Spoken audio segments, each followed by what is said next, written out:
They say power travels with bodyguards, with black cars, with flags blowing in the wind. But one president traveled with lions, zebras, snakes, bears, monkeys. This is the true story of the US president who didn't just lead a nation.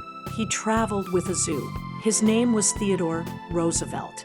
And everywhere he went, animals went too. Roosevelt wasn't just a president.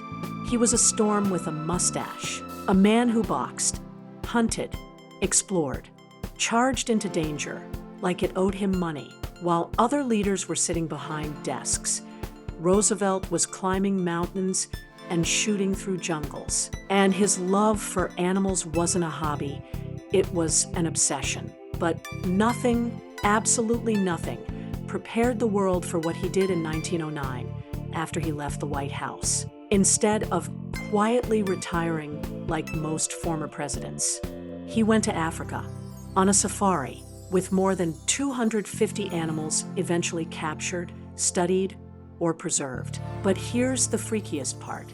At many points during the expedition, Roosevelt was traveling with over 20 live animals at once. Parrots screaming from cages, snakes coiled in crates, monkeys clinging to railings, baby lions pacing like royalty in training, antelope watching silently through dark eyes. His camp didn't feel like a campsite.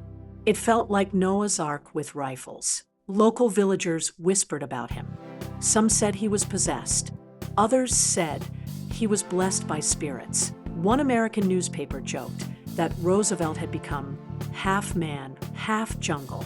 Where he went, the animals followed, and sometimes they escaped. One night, a hyena burst loose inside the camp and sent aides diving into tents. A monkey once stole documents right off his table.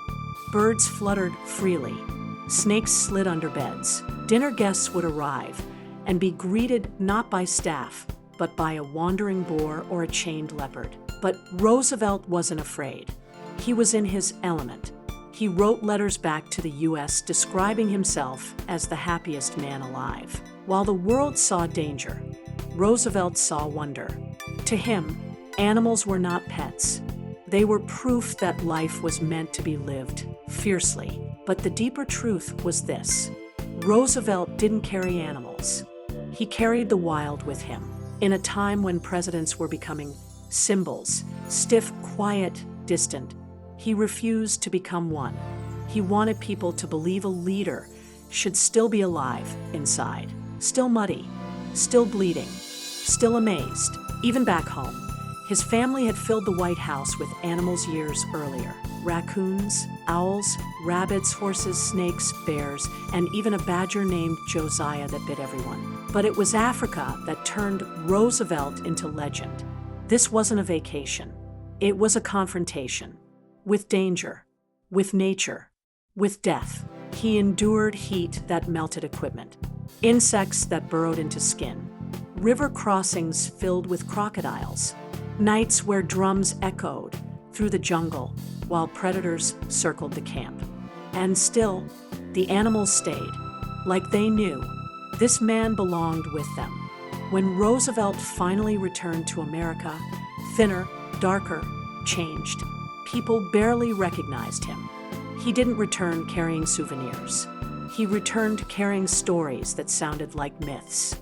A former president who outwalked warriors, outroared lions, and outlived danger itself. History calls him a president, but the wild knew better. He wasn't just a politician. He was one of them. And that is the story of the only US president who never walked alone,